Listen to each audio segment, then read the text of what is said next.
Thank you everybody for your patience. That's not at all. We're going to Pennsylvania Regional School Committee Business Meeting for February 27th, 2024. This is the school committee business meeting. We have special guests here tonight, and Bob was and unrepresented staff. Thank you all for being here. So we'll just get right to it. Roll call. Me. Yes. Anna George. Emily. Here. Bree Balbani. Here. Julie King. Yes. The chair is present. Ashley will go off and we'll be here shortly. Chris Redding. Here. Dina. Here. Thank you. 3.37. Thank you.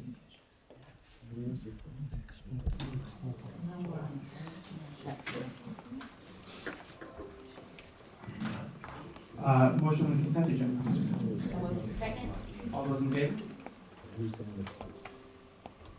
Thank you. Subcommittee updates, finance and business. Don't get. Finance and business. Teaching, Learning and accountability. Teaching, learning and accountability.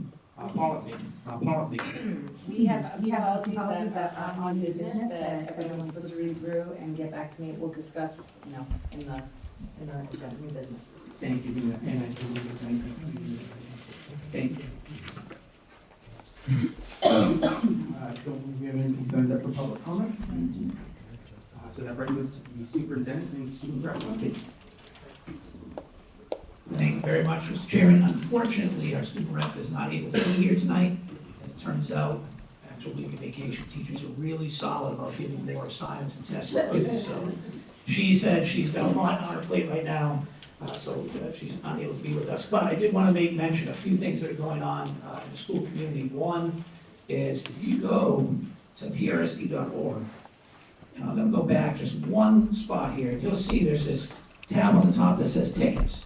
If you click on tickets, you'll see that you click on either one of these sports or auditorium. But tomorrow night, in athletics, we have the girls basketball is playing Pope Francis in the first round of the playoff game. Our girls have one singular loss in overtime this year. Is their only loss. Somehow the MIA sees it fit to rank them 9th instead of 8th, which means they can only have one home game. I'll save my commentary either way. You got to beat everybody to be the best, so I think tomorrow will be a start to that journey. And then we're very excited. If you click on the theater section, you'll see that we have Les Mis is going to be performed by our students. That's March 14th, 15th at 7 o'clock, and March 16th, then the matinee show at 1 o'clock, and the final show at 7 o'clock. So a huge undertaking, a tall task, but one that I think it's going to be, in that auditorium with the talented students we have, it should be incredibly impressive. So I just wanted to make mention of those items because I think they're really important. And I would be very remiss if I did not apologize for that non-snow day,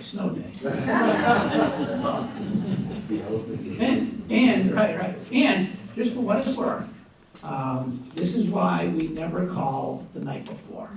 Prove to me there's going to be snow. Unfortunately, we were put in a position where so many schools have called off that even if we had gone to school, we'd be having subs left and right. We would not be able to fill the classrooms because so many people have had to stay home to watch their kids in other districts. So it was just one of those bizarre chances. Even if I waited till the morning, I probably would have called it because it was still calling for snow coming at high rates early in the morning. And that did happen in Merrimack for a small amount of time. Yep, so sorry about that. So the next thing I want to bring up is Ms. Earhart, the principal of the high school. Ms. Earhart, please join me.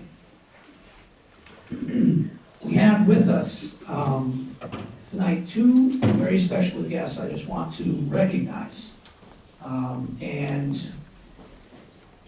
each year, students take this thing called the PSAT. You're all familiar with the SAT, the AC, so everyone goes and they take the PSAT. And last meeting, we recognized, do you remember how many students were recognized? We had 40.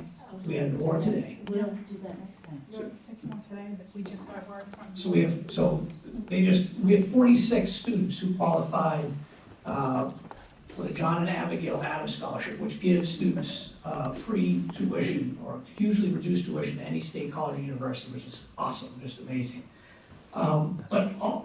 In all of that, there are 2 students who finished in the top 50,000 in the country.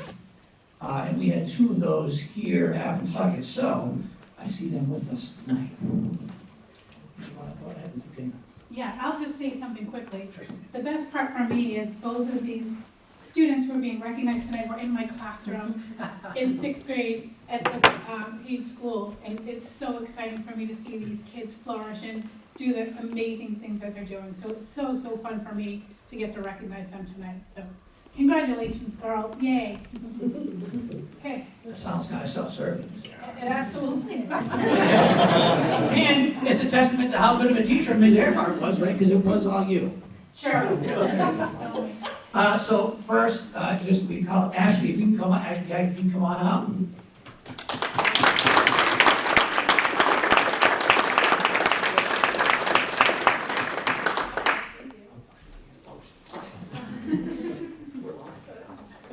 This is.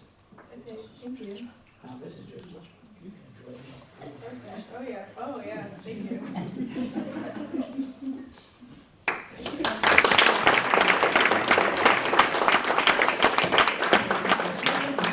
Is Lillian Friend.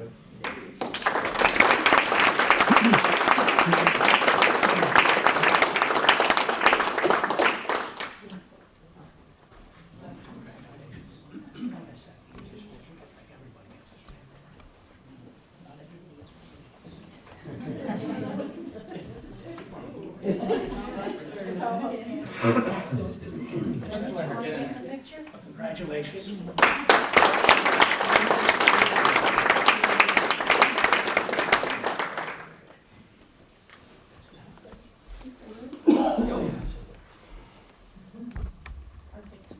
Thank you guys so much. Thank you.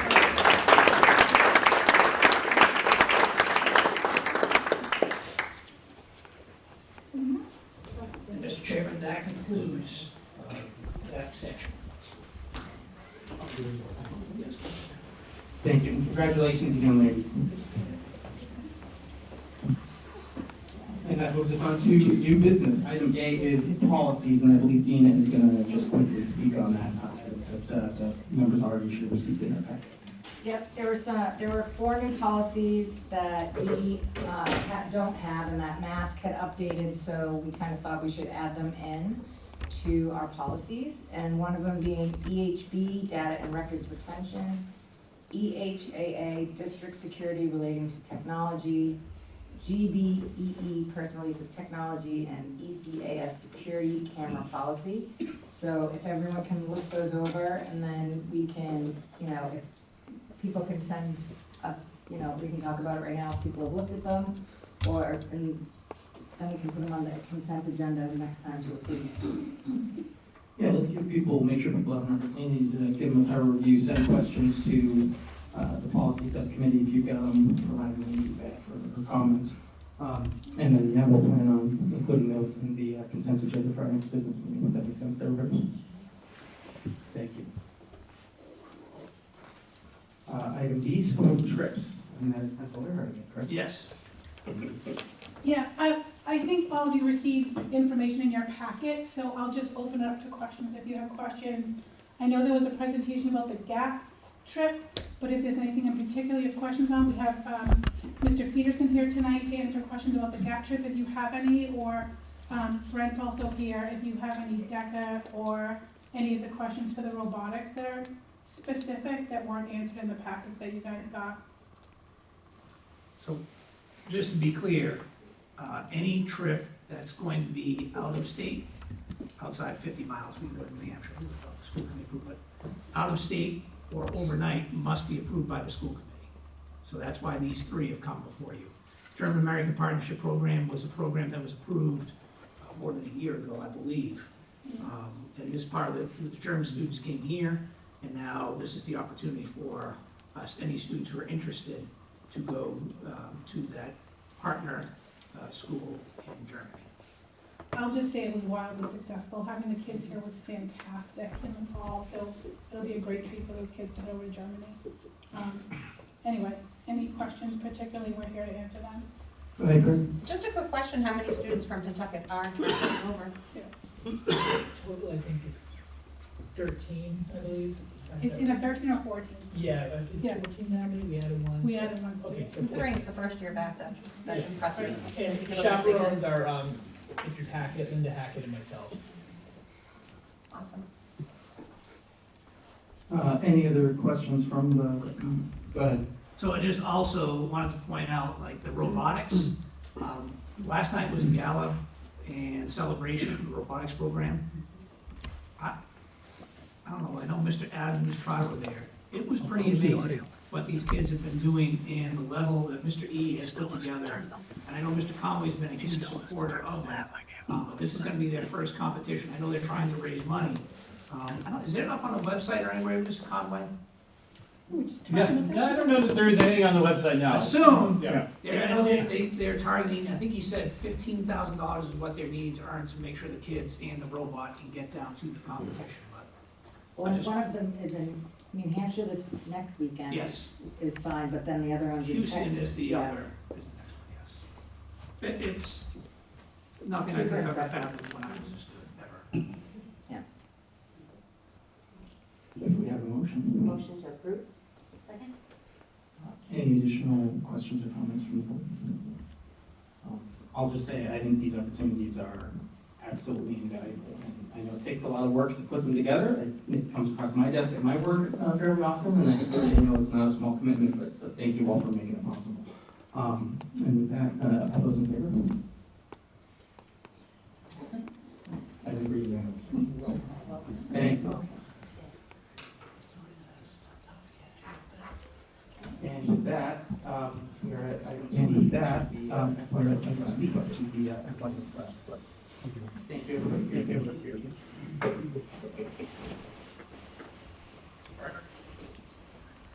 So, I guess you should be able to hear me okay. I'll stand. I was thinking about sitting, but I'll stand. So last meeting, as you all know, we presented to you a budget book. And inside that budget book was what we knew at the time we knew it. And same thing we said at that point, we give the budget book and then information changes. When we get more information, we make adjustments. And so tonight, when we look at what that initial budget was, how it impacts the towns, how it impacts us, and we've gone ahead and already made adjustments, and we're still waiting for some significant adjustments. This is all based on the governor's budget. I think you all understand that. The governor comes out, here's cherry sheets, and then we go ahead and use those numbers to calculate. So nothing's been done. And in last year, I don't think we finished until sometime in July is when things got finalized. This year, the budget came out earlier, and it sounds like the state is not in great shape. This might happen a little more quickly. But the thought had always been, and if you read the cover letter, my cover letter was hopeful. We had to overrun last year, so we've increased the amount of funds that are being able to get paid, that we were hopeful. And it turns out not so much, except for relative to everybody else, we look splendid. And that's a scary thought. So this is this is just an update as to where things, where we are. Well, I guess I will be on here. So the entire budget book is focused on level services. So level services, just a reminder, that means what we have right now is what we're trying to continue. We're not adding anything, we're not adding any programs or positions, just what we have right now is continuing with what we got. That is what the budget book was based on. So when you do that, that increases the operational services 4.07%. That's a pretty significant number. However, when you look at why is it 4.07, here's why. Yes, you have, like everyone else is gonna have in any municipality, there's salary increases, you move up a step, you have an increase. But the biggest factor is here, the insurance. 11% is budgeted in there for active employees and 6% for retirees.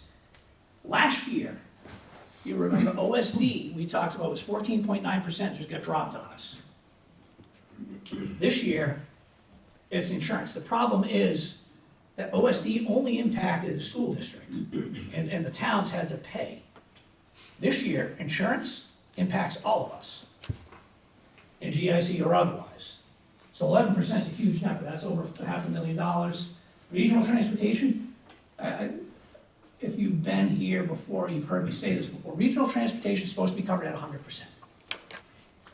We were told it was being fully funded at 80%. 80% is not 100%. So it's not fully funded, it's funded at 80%. And that's right now. In years past, this has happened as well. They'll come back later on if they find money, and they'll add money so we can get closer to that 100%. But for right now, it's at 80%. That means we have an uncovered cost of $294,000. The collaborative tuitions, so not to get confused with OSD, OSD are outside private schools where some special education students go because we can't service their needs here. That's OSD 14.9. This cost of collaborative tuition, these are collaboratives that we belong to. So North Shore Education Consortium, Crest Collaborative, we belong to them, they're public, they don't get OSD increases. That increase is because, well, first, it's because the tuition has gone up, but tuition's gone up because they're both, one of them has a roof and an HVAC repair it has to have done, and we are partial owners of it.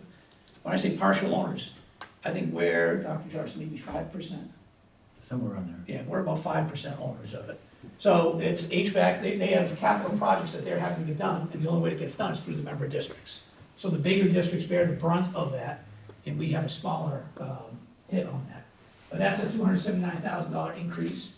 And then I think what's impacting all of you as well is that Essex Regional Retirement going up 11.54%. That's Pentucket. I think some of you, one of your towns, or all of your towns are higher than that this year. I could be wrong, but that's a problem. And that's not even including the request for the 3% COLA, which we got in an email the other day. That would get voted up or down, but that for us was another $139,000. So that's what drives the 4.07%. The good news, we saved in the budget book, we keep it down to only 4.07 because we have, Dr. Jarvis, 2 students. Right. 2 students that are matriculating out, and that's saving us $535,000. Yes. So we have 2 students who are matriculating out of programs, and that's a savings of $535,000 to us. So that is a huge factor that keeps it down to just a 4.07. So this was the question, and again, this slide was done for February 13th. So are we in bad shape? No. 4.07 is not a fun number, but relative to everywhere else, it's a heck of a lot better than where other people are, where other school districts are. And it's also, I think you all are familiar with this because we're a regional district. Like, there's overrides that happen in regional districts because they have to. And municipalities don't always do that. They're able to move money around and shift things individually for bigger school systems. So the average increase was just below 6.7%. So why will 4.07 in the budget book not work? Because if we move forward with it, and you'll see numbers in a little bit, that's almost a guarantee. I can't come up with a scenario where Groveland, Merrimack, and likely West Newbury wouldn't have to override at 4.07%. And we've had discussions, we'll have discussions like, I think we overwhelmingly know, just even the way votes played out the last 2 years, that the likelihood of an override passing is not good, not a good chance. So that's why 4.07 will not work. But there's a problem with this. 4.07 won't work, and this is just for us keeping what we've got. So that means if we drop down anything else, we are cutting into what we're currently providing. So if we go back to the last 2 years, there was the failed override, and during that failed override, we cut over 20 positions. And last year, we passed the override, and we added back about 15 positions. We did not add back all of what was lost the previous year. So, to avoid the override, we've talked, I talked with senior leadership team, talked with the principals, certainly Ms. Wallace, our business manager, and we are cutting, right now, we're targeting $1 million of cuts to the Pentucket budget. So, extraordinarily large number. And in a sense, it pretty much eliminates everything that happened last year with the override. So what does it look like? I use this term because it means people understand. $1 million is the equivalent of $1.5 million teaching positions. Does that mean you're going to cut $1.5 million, 15.5 teaching positions? It does not. It does not. But that's just a gauge for, if that's about how many. Are we going to cut positions? We are. We would have to be forced to cut positions. We'll have to use money out of revolving accounts. We're gonna have to wait to see what the state comes back and hope they come in with other numbers. But to get to $1 million, there's adjustments we're gonna have to make. So a reminder of just the two-step process.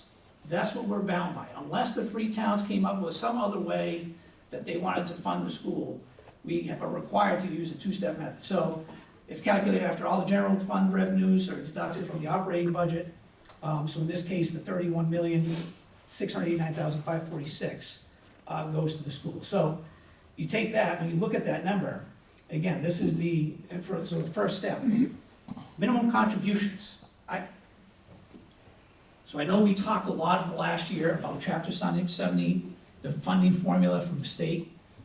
So you're gonna have to, I think many of you took Chapter 70 courses of how things get funded, and it's clear as mud. So I've talked with a lot of people on this, a lot. Minimum local contribution. You all your towns pay more than the minimum local contribution right now. You all do. The state says this year, these are what your minimums have to be. 3.96 over 604, 232. So you're already over it. You have to pay that? No. But here's a visual concept you should understand. This is not the school district, right? This is the state. The state believes your municipality can pay this much. It believes you're paying this much. The minimum local contribution is somewhere down here. This gap right here, the closer you get to the top, the more funding they'll give you. The further down below you are, the more they're gonna say you have to pay. Chapter 70, we'll get to Chapter 70. So in that foundation budget formula, as we go and cut $1 million out, we need to reasonably expect that next year, that number is gonna be even bigger of what's gonna be required. So it's just a question of how much longer can we go as a school district without seeing another big chunk of money that we're going to need to maintain basics.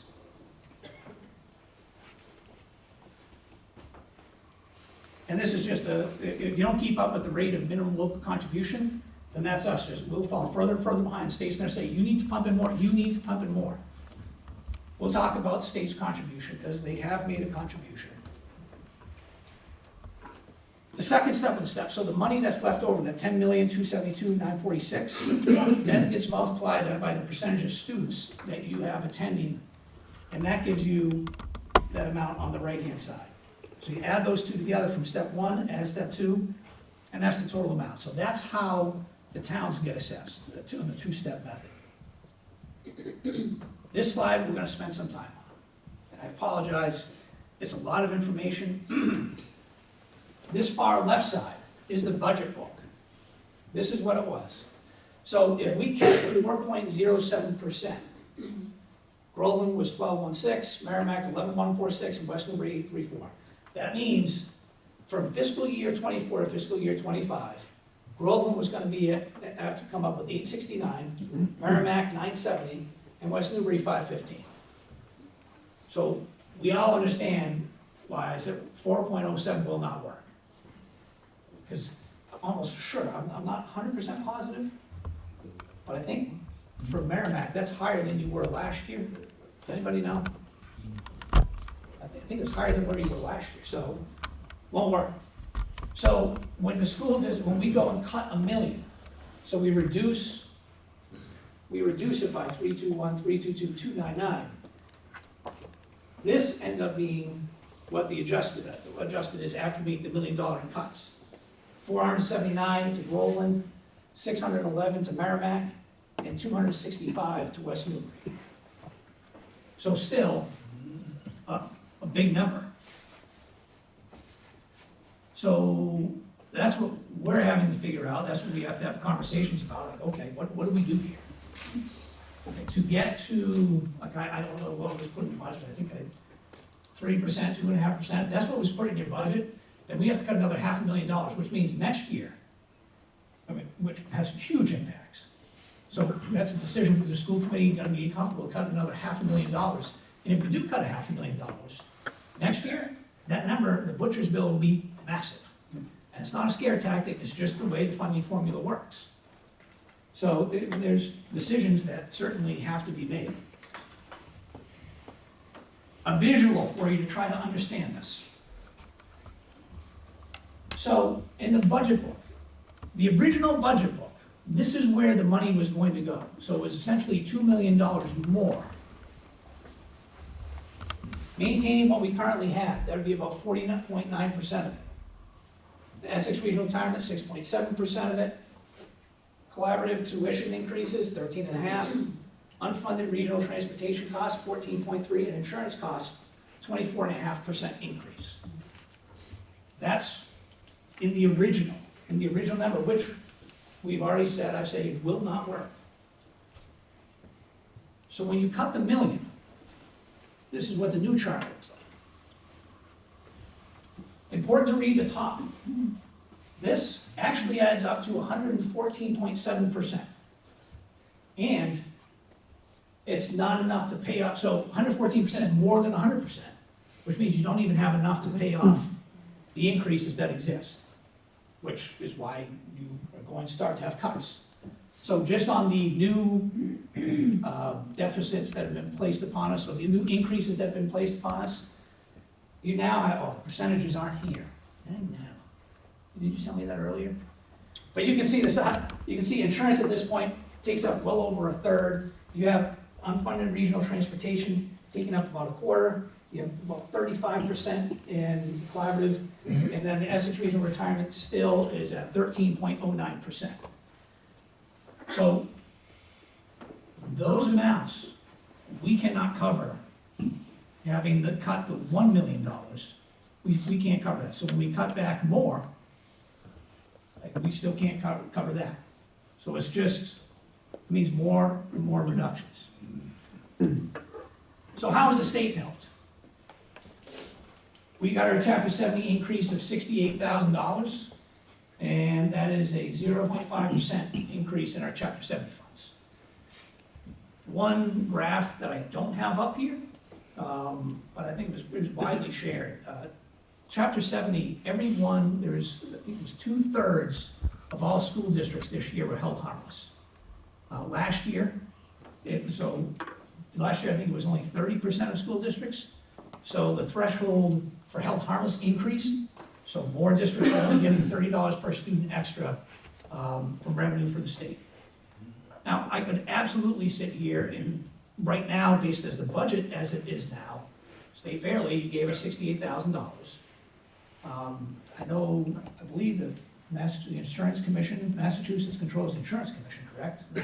So they're increasing that 11%, or somewhere thereabouts. Transportation's dropping, so that's an additional expense. So it's just another example of the state is looking at you and saying, you have to pay for this, we're out.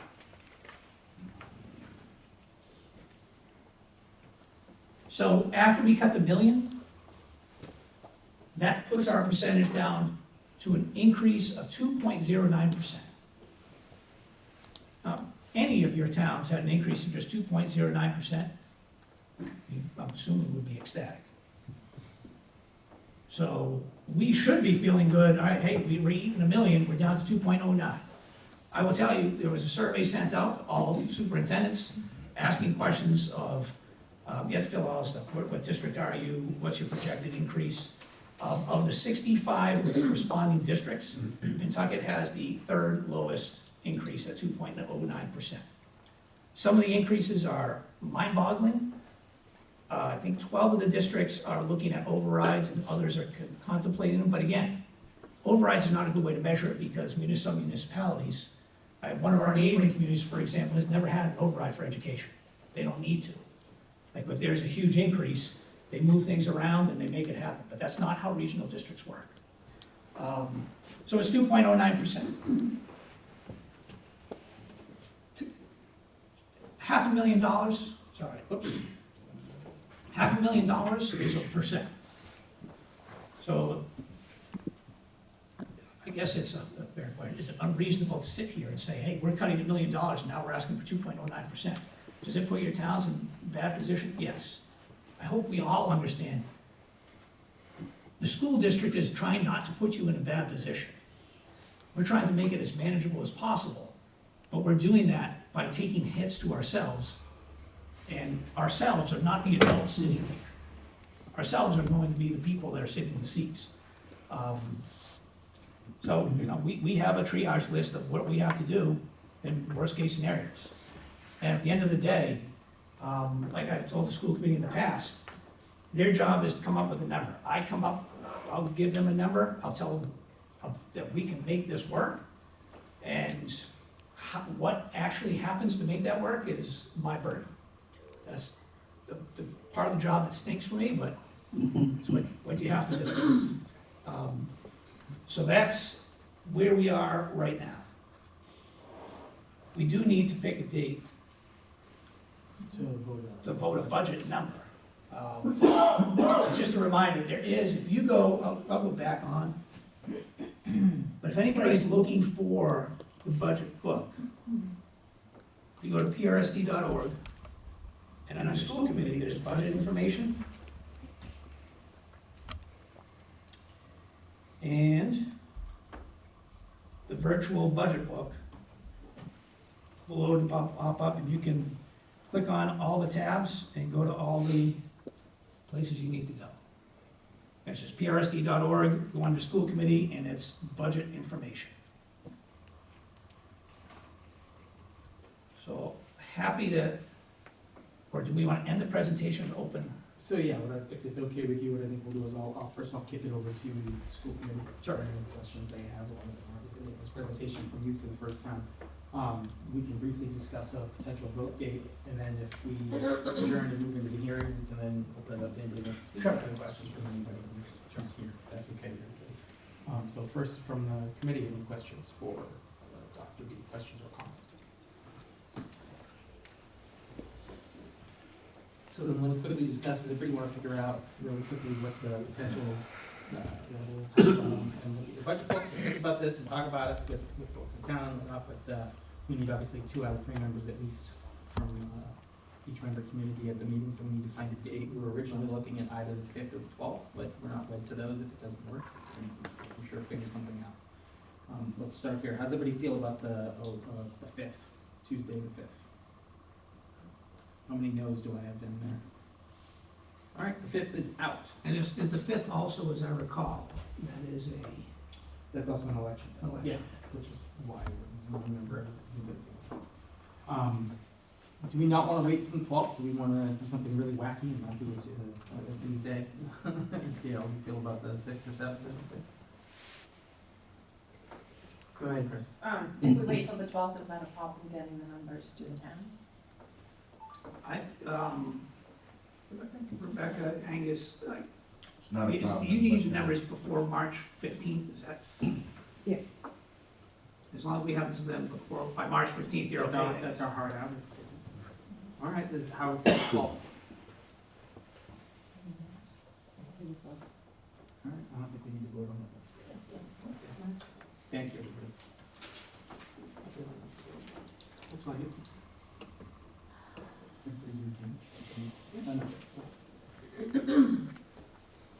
All right, so with that, can I get a motion to adjourn? Second. All those in favor? We'll adjourn the business meeting, we will open the public hearing. on the FY25 school budget.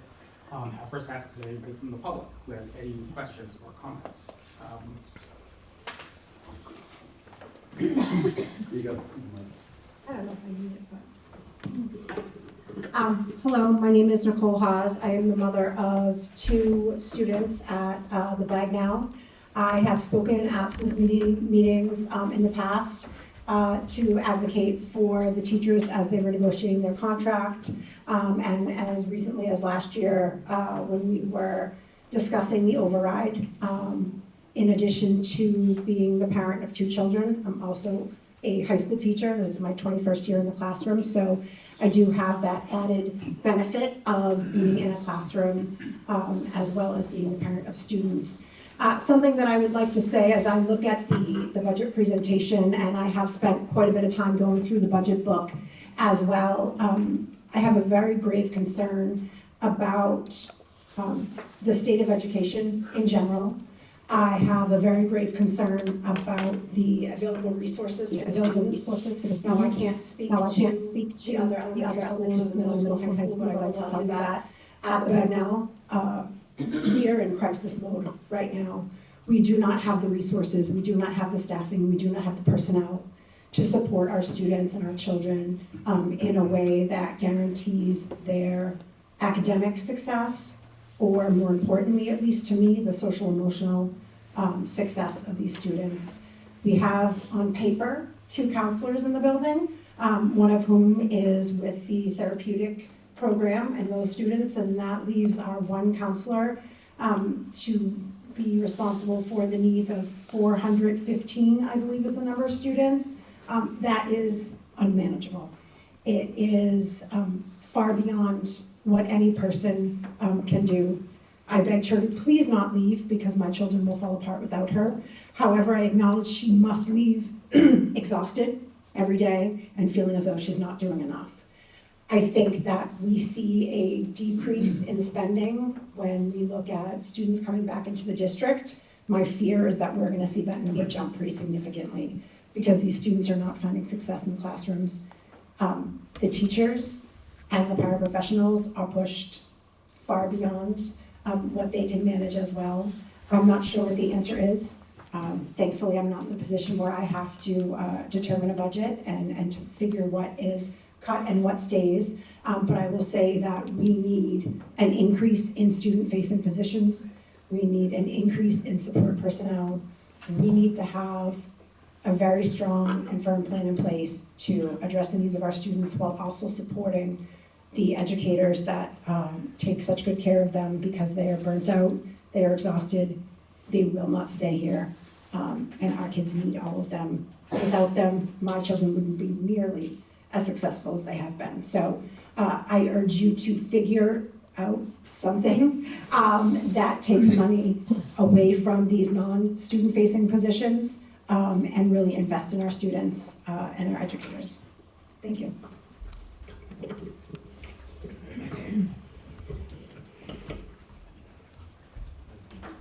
Anyone else? Thank you. Did you have this? I need this thing, it's so loud. So my question is, of the $1 million, you said it's about 15 and a half full-time positions, but you're not cutting 15 and a half full-time positions. Do you know what positions you would be cutting? Yeah, so, like I told our team, we will wait as long as we possibly can to figure out what that is, because as the numbers become more clear, we are become more understanding what we need to do. We know that if it's people, like we need to inform them before May 15th, contractually.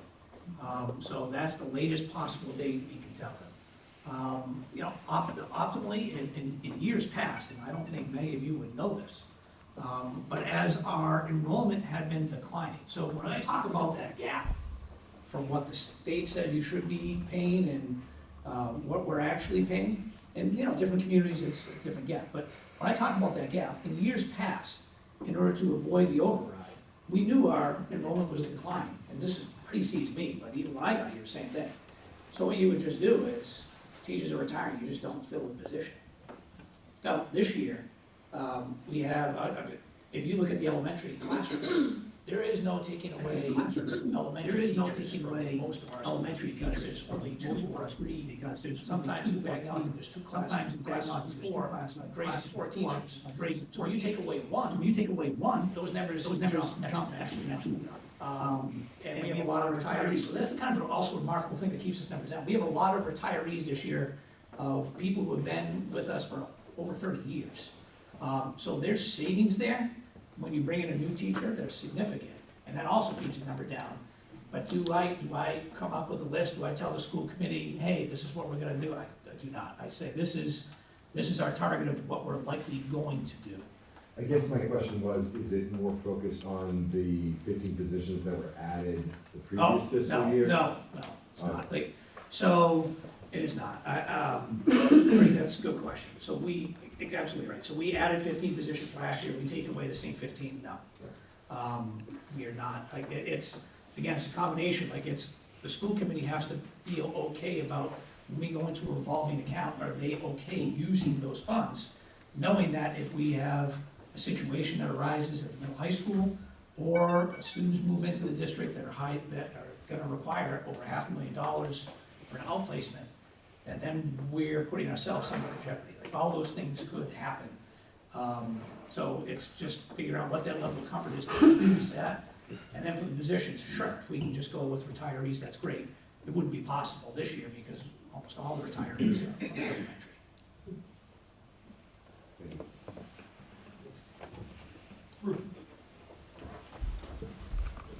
So, can I just ask a point of clarification? The 4.07, 4.09, something like that you referred to, that is the total assessment. That includes operating as well as capital, correct? Yep, so the capital stays the same. I think the increased capital is pretty much level. Right. So it's almost So if you took fine. the capital out, what I'm looking at for us, and I'm a resident in Groveland, so I'm looking at Groveland's assessment. What we're looking at is the year-over-year percentage change just in our operating assessment. Because the capital assessment, that was the debt exclusion, so that's gonna be paid outside of our town's operating budget. So what the increase to us that's going to impact our town, our services via our operating budget would only be the operating assessment, am I right? And that would be a much higher number. That's the number that I think was at more like 8% versus 4%. And I wish I knew that you were immediately gonna try to cut $1 million before I read this budget book, because I would have probably had a little more sleep over the last couple of weeks. So we actually, we did not know until, we went in behind to have conversations that we met, obviously with town administrators, trying to find out where are you all at? And then we just tried to think about, okay, what can we do to try to prevent a situation where we know is not tenable or unlikely to pass. Right, I mean, we all know that I advocated strongly for the override last year. I thought that we really had makeup that we needed to do. We supported the school, I personally supported the school. We got it passed, but we know in Groveland it was less than 10 votes. So we have to, really make sure that we can't possibly ask our taxpayers to consider another override. I mean, I just can't imagine that would be fathomable. So I think that the numbers that we had initially targeted was a 2.5% increase to the school budget this year, and I would be looking at that via our operating budget. So, for our town, our operating budget last year was 11.3 million, so we'd be looking at plugging about a 2.5% increase into that component of our operating budget. And anyone here, Board of Selectmen or Finance Committee can speak up to that, but that's how we were looking, I think, at these numbers. And just to let you know, we absolutely, I always say, we absolutely support education. It's just where the dollars are. Whatever, every single dollar more that we allocate to the school, we're talking about, we have a town administrator who's been working, I can't guess how many hours a week she works. She hasn't had an administrative assistant, since she started working for our town. few years ago, because we don't have the money in the budget. Every single year, we're doing everything that we can to support the education budget. We don't have an administrative assistant for our town administrator, and we're looking at budget cuts. Again, even with a 2.5% allocation to our operating budget to a school, the town of Groveland is looking at budget cuts. We have not been able to really add services, proactively manage our town and our town services. We're always reactive in order to support the town in every way that we can. And that's just where we're coming from. Kathy? Thanks. Can I just speak, or do I have to have that thing? I can just talk, right? Okay, I'll just talk. So, I have to have the minutes for my. Okay, so I have the microphone. Kathy Castronels, I'm on the Board of Selectmen in Groveland. I also served on the Finance Board, and in the interest of full disclosure, I'm also a full-time teacher at the Whittier Vocational High School. This particular year, I have to say, I really need to restore my confidence in the budget process of the school. We stumbled upon some of our errors in our assessment, stumbled upon them, not looking for them, but found them. And one of the errors, the first one, was apparent to the naked eye. It was on the enrollment sheet that the subtotal and the total were both the same number. So a whole group of students wasn't added into the percentage assessments. And so those had to be adjusted. In the process of adjusting them, I noticed that the school somehow applied more revenue to lower the assessments. I don't really know how that happened. I would like to understand that better. And then another problem was found when we saw that the North Shore Tech, or Essex Tech as they're called now, every year prior to this had been on a separate line because we paid tuition for them, was somehow included in the choice line, and we were being billed for those students. And we've asked for a correction to that. And all of this came about not because I was trying to find fault with my school district. Okay, I totally love the Nugget School District. I want it to be successful. I want the children that are in our schools now to have the same wonderful experience that my 3 children had, and to be able to go as far and as fast as they want to when they get out. So I'm in it 100%, but I have to be able to believe these numbers, and I can't even get the budget sheet downloaded. It comes across with a watermark on the back of it. So as I try to look at these things, you know, I do see that you're putting 600,000 in stabilization, and you're putting, I don't know, 500 or 600 into OPEB, and we're only putting 85,000 into OPEB in the town side. So I just need the transparency to be there. I need to believe that what we're seeing for these numbers, so I need to see the assessment broken out before you vote it if possible. I'd like to have an Excel sheet of the budget. Okay, I don't want to micromanage your budget. I just want to be able to understand it.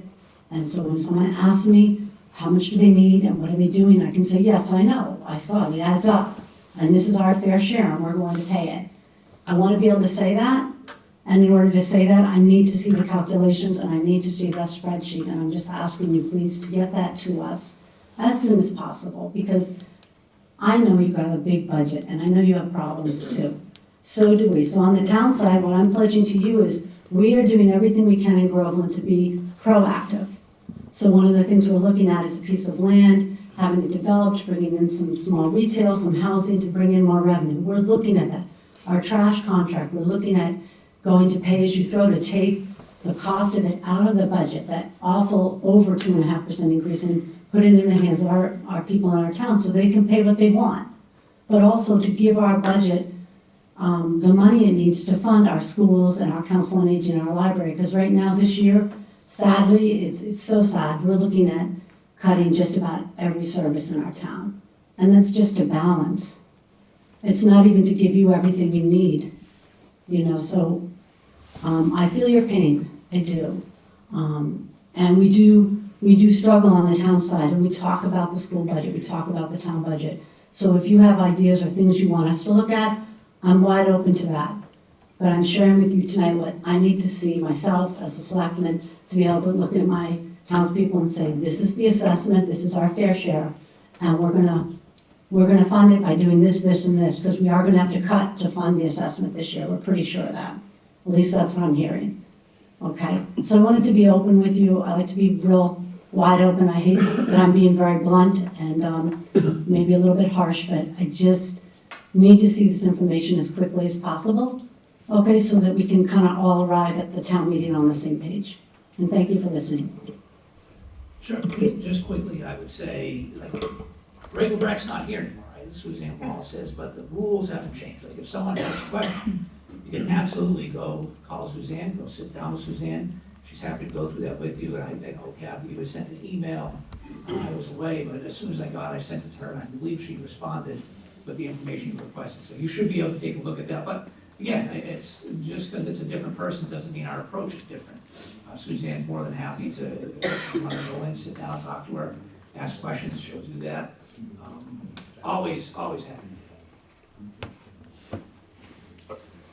Yeah, I'll just reiterate, I mean, I know we all go in our own towns on a regular basis, and I haven't been here certainly as long as some people in this board and some people in this room have been serving in their roles.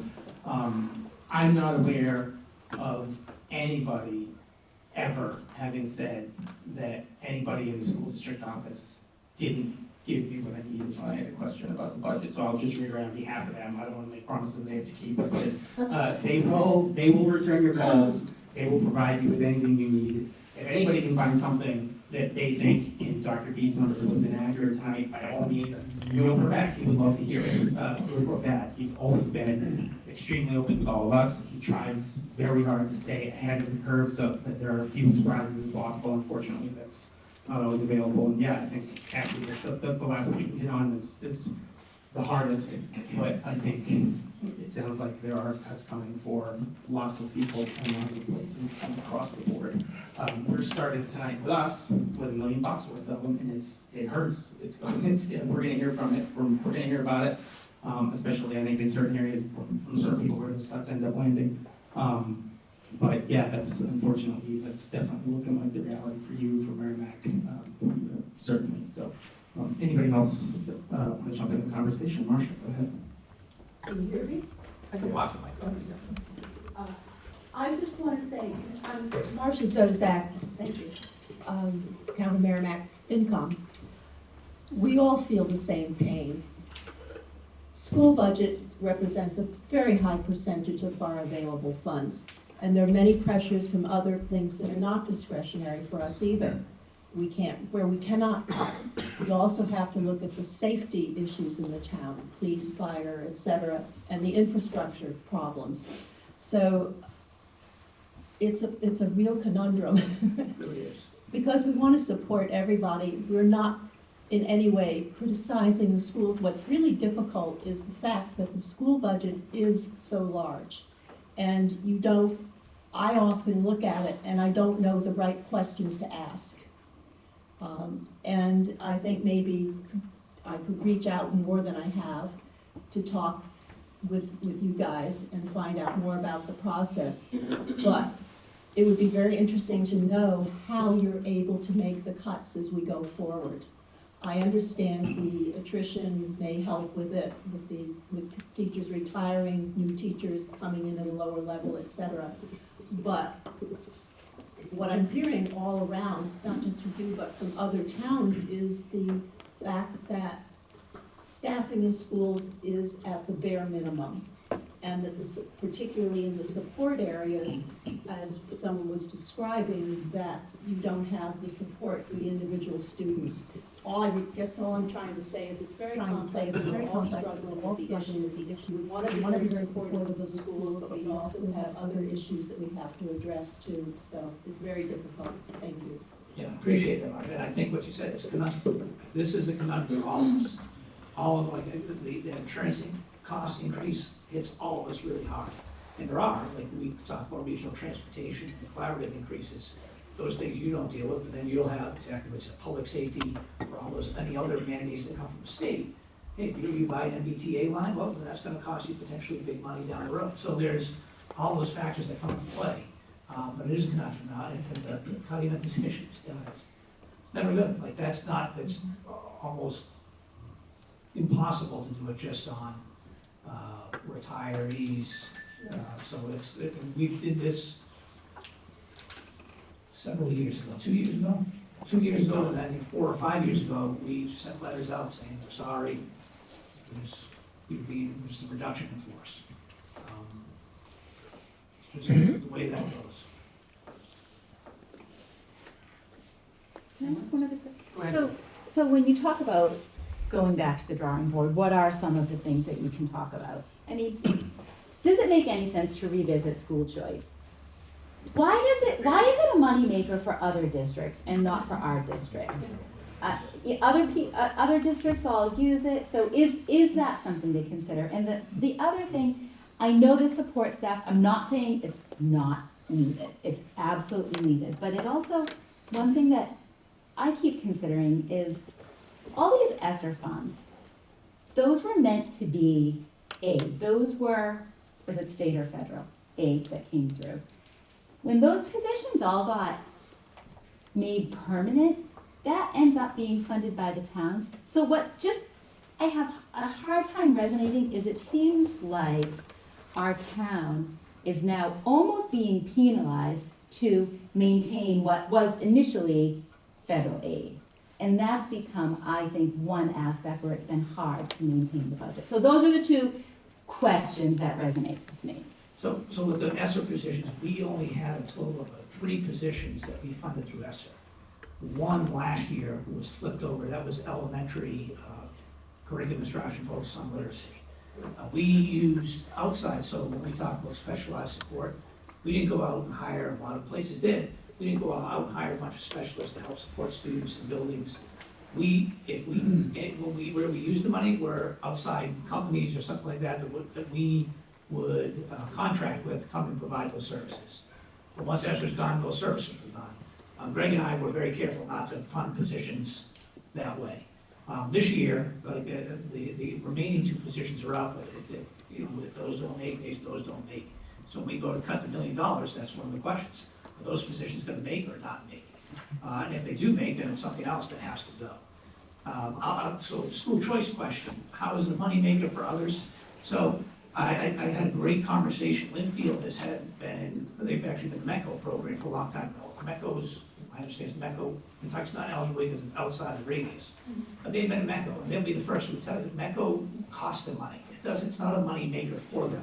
It costs them money, but it provides a much richer experience for their entire community by having students from all over. So when you do school choice, it's a $5,000 per student increase into your school district. You don't get to handpick those students. It's a lottery system. So whoever comes in is who comes in. We have in our district, our rate of special education, I believe, is just at 25%. So if we had 100 school choice students come in at $5,000 a piece, so you get a good chunk of money there.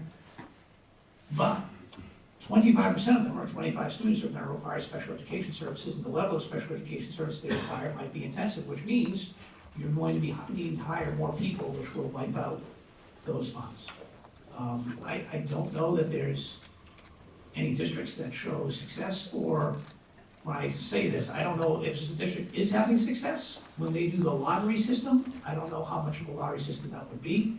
I'm sure there's ways that are done to ensure that doesn't happen, but if we're going to do school choice in a way that is ethical, it would be lottery.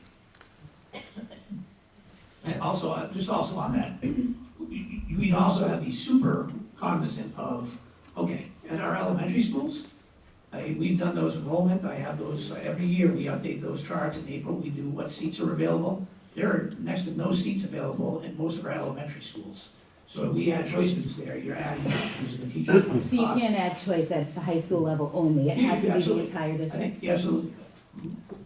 And then you're just running into the conundrum of, okay, if you open that up, what percentage of students are gonna need additional support? Sorry, kind of a follow-up on the previous question. So would administrative jobs be considered part of the $1 million cuts, or is it just? Oh, yeah. Yes. Okay. Mr. Scanlon, do you have a question? Yeah, I'm getting confused with the numbers. Without the $1 million cut, that has some risks associated with it. What is the percent increase over your last year operating, excluding the 1 million? Excluding, if you You exclude get this. everything you asked for. Yep, to keep level services, it was 4.07%, That's level. yes. And when it goes to, if you, why not try for 500,000 rather than $1 million? Cut somewhere, Why not try for how much? $500,000 instead of $1 million. So if we only cut $500,000, that would be the increase would be about 3%, just over 3%. And if we cut $500,000, that increase of 3% would, I don't know, I would almost assuredly say Merrimack would go to an override. So with the cuts for $1 million, what was it again? A cut, if we cut. But you need to take the capital out of that. You need to talk about just operating, because the capital is debt exclusion, is it not? Yes, it is. Capital's debt exclusion. So we're talking about the increase to our operating budget. That's what matters to And me. I'm talking about the increase to our budget. Right. So So there's two different, yes, so the way it was explained to me was if you look at the amount the state has pulled out and forced the towns, if you have a 1% increase for the school district, it's like a 2% increase to the town. So whatever our increase is, it's like double to the towns for Groveland and Merrimack. So if we said 4%, you're gonna be close, maybe up to 8%. it's 8% if you take the capital There you out. go. And so 8% versus 4% to our operating budget is extraordinary. Sure.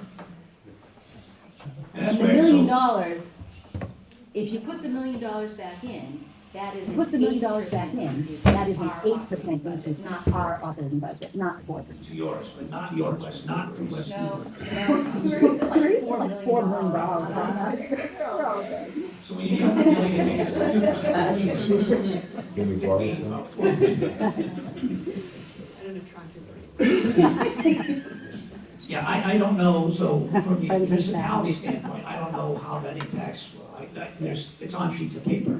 But I don't know off the top of my head, I know from the district how it impacts us with our overall increases. Anybody else with any specific questions, comments, thoughts, or anything?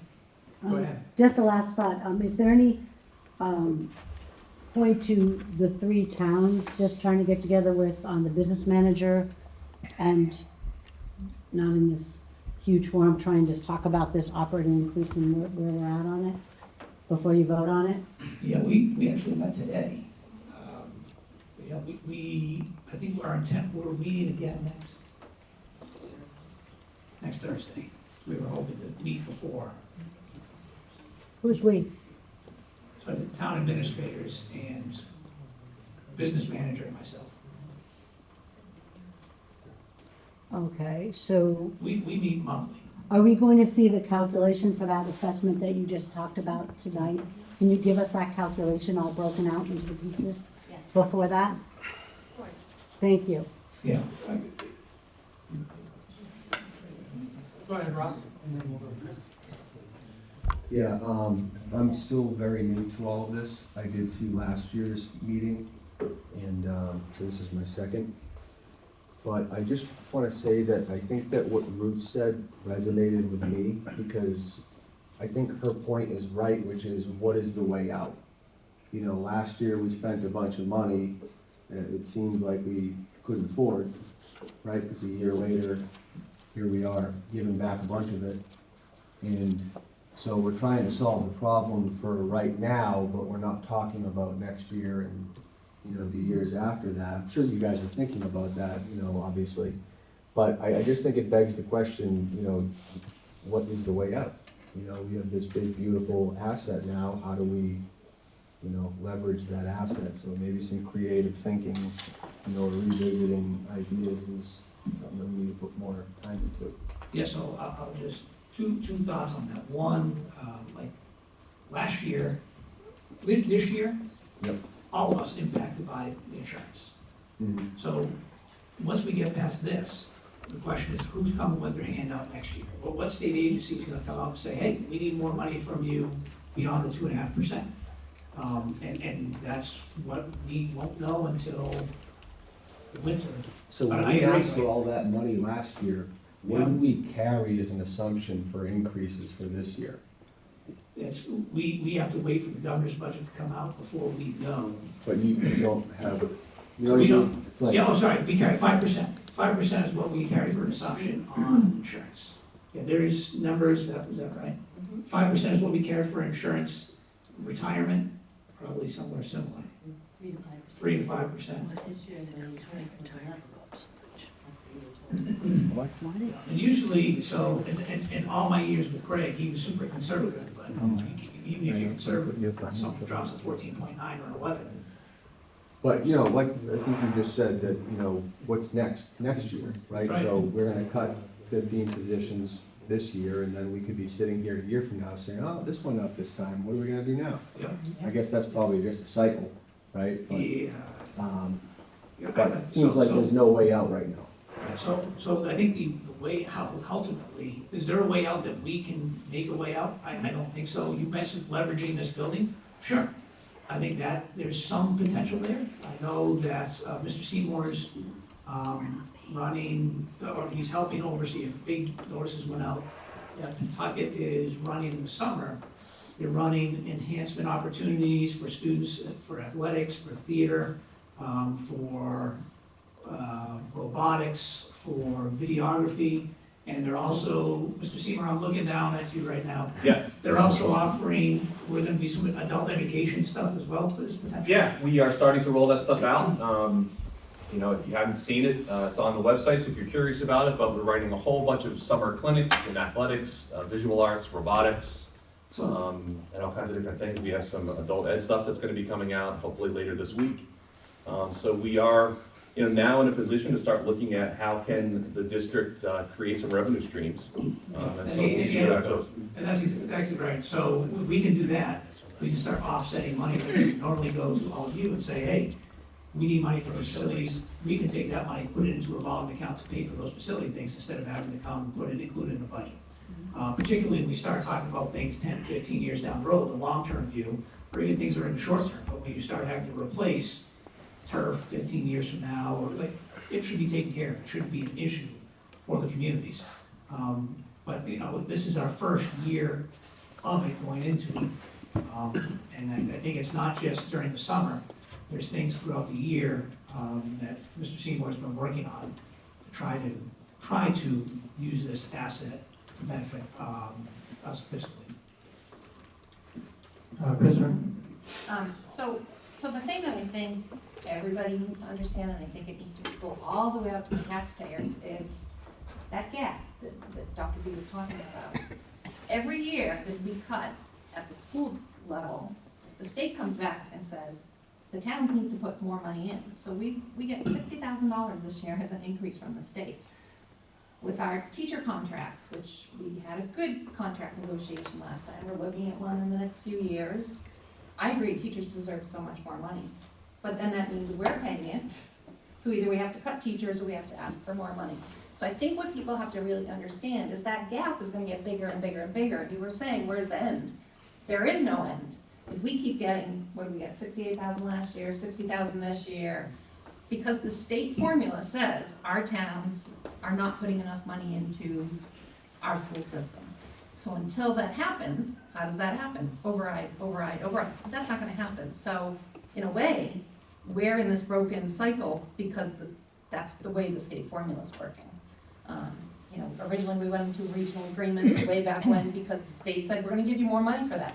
We've never seen all the money that they said we're gonna give. So I think that that's the biggest thing that people have to understand is that, you know, a 4% increase to begin with, down to 2% increase, like that's almost unable to be done given our salary structure. Our salaries are 85% of what we pay. So, you know, everything else is peanuts compared to that. So we're really trying, but I think people just have to understand that that gap's gonna get bigger and bigger and bigger. We made a little progress last year because of the override. Our town's still faced with you, okay? So education is breaking, Oh, yeah. will break a growth, and so how do we get better at this? I mean, we just can't go, let's add it up. You couldn't forecast right now next year. Right. Your insurance is gonna go up. So what are we doing here? We can't make, so how much is, you gotta go 70% of our cuts, highway safety? Oh, it's not good. Yep. Educators are responsible to figure out better ways to do things. 70% for Groveland, we might as well just get rid of everybody, okay? It's not pretty. And I'm not sure you guys feel the pain, because we've been sliding on this. I don't wanna pick on anybody, but Jesus. How much is it worth? I have 2 grandkids, okay? They went to this school. One's a nurse in Colorado, the other one's working as an aeronautics engineer for NASA. He's still a student, okay? So they got a good education, but Jesus. Educators have got to come up with a better way. We can't afford education, you know? If I were, you know, it's hard. I think we have, So you just can't do this in a vacuum. Can you hear me? Go ahead. Okay, I don't need one. I'm just sitting here as a bystander, and it almost is beginning to become a debate between the 3 communities, which really can't happen. We're all in it together, whether some can afford it or not. But here's where I'm gonna make a suggestion. What are our representatives and senators doing for us? The Mass Lottery was started to help education. Mass Lottery is the best run lottery in the United States. That's how it's rated. They're bringing in billions of dollars profit every year after their payouts. Where's the money going? Because they're making all this money and it's sitting in the coffers, and nothing's coming back to the towns. The coffers are getting bigger and bigger, they got more money than they've ever had, yet they're cutting back on everything. Why? Where's the money going? That lottery money should be used for the education. That was what it was started for. It may be some other things, but basically it was started for education, to help education out, and pay for the cost. So I think it's a matter of, I understand the school's position, and they're trying like hell, pardon my language, but we gotta get the senators and representatives that are in this district to do something other than saying, you know, giving you lip service and giving you nothing in return. thank you. Anyway. Yeah, I think so. Just, I think everyone's familiar with lotteries, the way those work with revenue, and also, I think, I was in North Carolina Educational Lottery, and I think the Wilbur now is over $7.5 billion given to public schools. Yeah, that's true.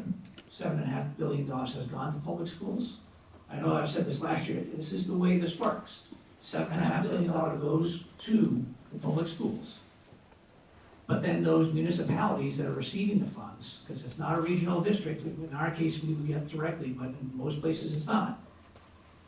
They don't give what they were giving before. They drop down so that they can take exactly what Mr. Scanlon was talking about, taking care of what's going on in the town, what's going on in that municipality.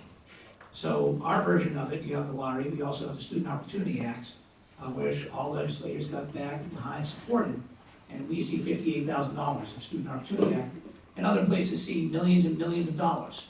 So the way I explain this is, this isn't up for grabs. I mean, you can talk to a superintendent from a medium-sized school district, a huge school district, and they will say, hey, that money that's coming in, that $3 million we're getting in Student Opportunity Act, you're getting 200,000 of that, that's it. We need the other 2.8 million to take care, to upgrade our police department, to take care of fire trucks, that's what we're using it for.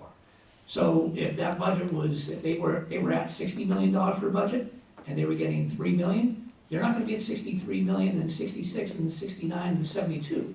They were at 60 million, they're gonna be at 60,200,000, 60,800,000. It's not gonna go up that way. The municipalities take that money, and they just give less in other pots. But Student Opportunity Act absolutely is going directly to education, because it has to. It's just the other funds, the other buckets get reduced from those municipalities. In the lottery, it's the same exact thing. It's the same principle. I'm sure the state uses it to leverage other things, and there's been previous programming. Like every year, you'll hear from someone giving a state of the state or state of the union, doesn't matter, there's all sorts of new programs they wanna add, things they wanna do. They're not having the conversations we're all having of, hey, we're having to roll back a whole bunch of stuff, because they have access to the coffers and we don't. So I think those are all super challenging pieces. Legislatively, I worked with a group of superintendents who works with our legislators. The Student Opportunity Act, there's not gonna be an incentive to change that. Just do the state funding formula. We heard rumblings about that last year. It's complicated, most people don't understand it. Politicians are not educational professionals, they're not economists. So they're just jack of all trades trying to do the best for their communities. But no matter what, our folks would be hugely outnumbered. And the districts that would benefit are much bigger than our district, much bigger than our district. And they have way more people in the state house that are gonna, they would have no interest in changing something that's supporting them. So, in a sense, yes, I think politically, the only way to get this corrected if you do to a root cause analysis, yeah, there's legal pieces, there's state legislation that has caused this to happen, foundation budget, chapter 74, and we can't change that. Only the politicians can change that. Is there gonna be incentive to do that? Even if our folks said, yes, 100%, we wanna do that, I don't see it happening. Why would they? If all these other places are getting more, well, they think we, the wealthy, are getting so much less. They would dub us as wealthy, even though we're cutting. You'll recall that slide last year that I put up where I had all the 10 wealthiest districts and the amount of Chapter 70 money they were getting. One of our neighbors got $1 million, and we got 68,000. Right, the top 10 communities had a huge increase. This year, they're not up at those 18%. This year, even they are at 1.5% increase. So Chapter 70 this year, it was clearly the coffers are not as high as what they used to be, or state expands, whatever programs they expand, they reallocate funds that way. The biggest disappointments to me that we should be able to control, I know Senator Tarr's always been very good advocating for fully funded regional transportation, but you can't say regional transportation is supposed to be fully funded at 80% because it's not. It's supposed to be 100%, always has been. And what they've not always funded at 100%, but the lip service of it's fully funded at 80% is bad. That's just being deceitful. Go ahead. I'll just make one more quick one. I think in order to solve the problem, we have to agree on what it is. And it sounds like some people think it's an income or a revenue problem, or whatever you guys call it in the school world. But I think what the towns are saying is that it's a cost problem or a spending problem, right? Everybody's saying that they're giving all they can. So there are people that think the solution is, well, if we just give more, the problem is going to go away. I think the towns are saying that that's not a viable solution, right? It's like with your own personal finances. If you don't have any money, it's harder to make more money than it is to spend less, right? You can go ask for a raise, you probably won't get it. It's easier to cut expenses or to, I know it's not that easy to just cut expenses, but the solution doesn't seem to be, well, just close the gap and pay more. Because everybody's saying that they can't, so. Yeah, I think that, and the district agrees, like, we know we can't do override, that's what we're trying to avoid. Just to be very clear, like, what Chris was saying is, and what I was saying is, we don't think that gap exists. That gap, the school district's not saying that's the gap. That's the Commonwealth of Massachusetts, and the funding formula is saying that's the gap. So the state is saying, you need to pay this much more, and when you don't close that gap, they're gonna say the next year, you need to pay even more. That's the way you all get funded. Just a quick question. I want to go back to the numbers because I think I'm still confused too. Because, we talked about 2% and 4%, and then there is a different breakout for each town. So for Merrimack, it was 6%, correct? So for us, if I'm understanding, we only have 3% in the budget. So that will go into override because we don't have any money. But that's why I think even with the cuts you're making, and I don't know, I'm assuming for Groveland it's the same, so the way it is right now with $1 million, that's automatic override already. So we need to get ready for override. Like, my understanding is correct, but I just wanna make sure, so us and Groveland, like after this meeting, we're going into override. After this meeting, no. Oh, like, once if it's capped, but I'm just saying, based on the numbers today, it's a 6% for Merrimack. Yeah, so I don't know what Merrimack's situation is, I don't know what Merrimack's cutting, I don't know, I know Groveland says they're gonna have to cut, we're gonna have to cut, so I don't know where you all are in that process. Yeah, right. I just wanna make sure it's not 2%, it's not 4%, Merrimack, based on your slide, it was 6%. Yeah, that could be. Because it was like a little more than $600,000, but we Yeah. only have allocated about 300. $300,000. So we're looking at it going, oh, well, that's a good gonna cut, go but to- Yeah. still. So we're looking into override. I just wanna make sure, like, your last slide, 2% looked great, but then after we Yeah, I started think so. talking, it wasn't 2%. It's 2%, you have to take the capital out. 2% includes the capital, 2% is the overall budget, which includes the capital, as I see it. That could be wrong, you can correct me, but that's how I see it. Okay, I just wanna. 2% is also. The debt's going down. It's not to the town. Yeah. So yeah, back to process points a little bit from earlier as well. It is easy to forget when we have these conversations, that the biggest forces that are affecting it are not in this room, right? So we're all facing each other and we're arguing with each other a little bit on certain points, but as long as we're looking at double-digit percentage increases in things like insurance, which is at the state level, combined with effectively no increase in aid from the state level. This is gonna be some conversation that we have over and over and over again, and it doesn't matter. And I just want to be candid, because I know sitting there talking to the school district team and we as a committee, everybody tries to get creative, everybody tries to look at these numbers over and over again. There is no amount of programming Jonathan can come up with using this building to realistically deal with these issues. Those kinds of revenue sources don't really exist. We're open to hearing about them if they do, but the kind of numbers we're talking about, the reality of it is forces much bigger than all of us are what bring us here. And right now, the unfortunate part is it doesn't appear that that's going to change anytime soon. So that's not a super great note to finish us off. But I want to be candid. I just want to reiterate. Again, to the point in the back earlier, we are all on the same side. It's Marcia's point earlier.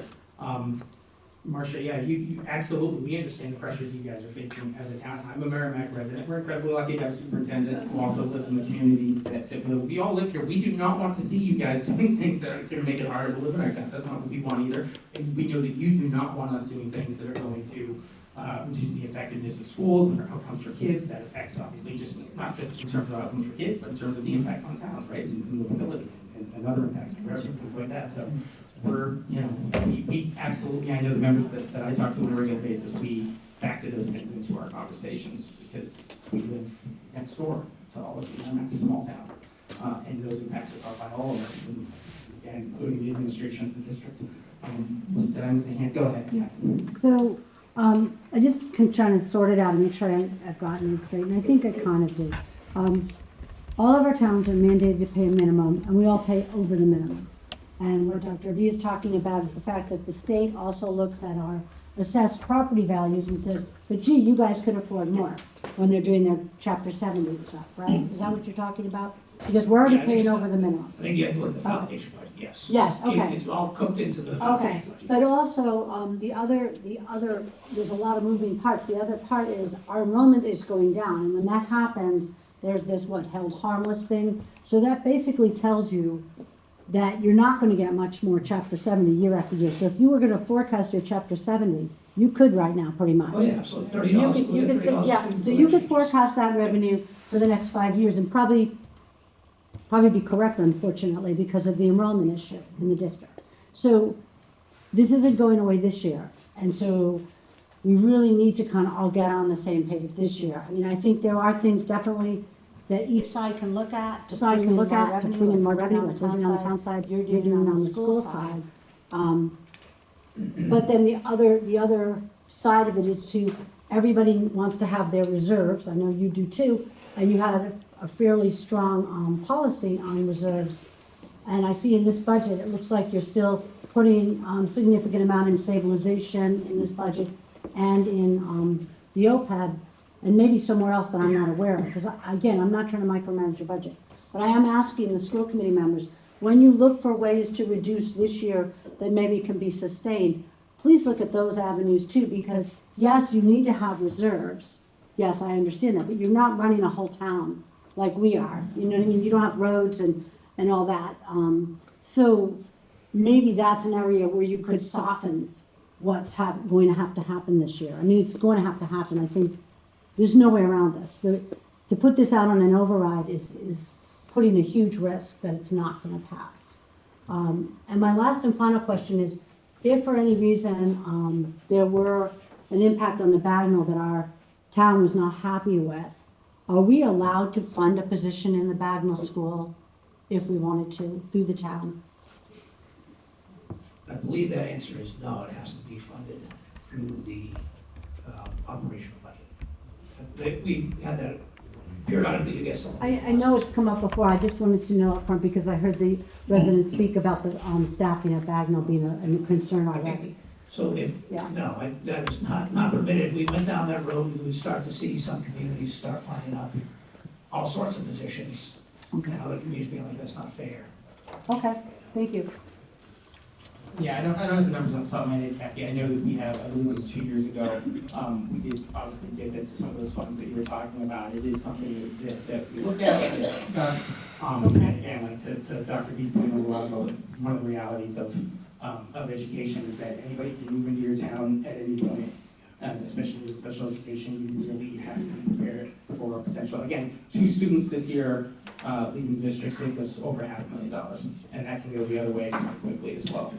And so that's just something we try to look at more doing this and make tough decisions. But it's something that we discuss and we're always doing, and I appreciate it. If nobody else has anything else, we'll I think we'll get adjourned and let it go home. Motion adjourned. All those in favor? Thank you very much, everybody. We appreciate you. Thank you for having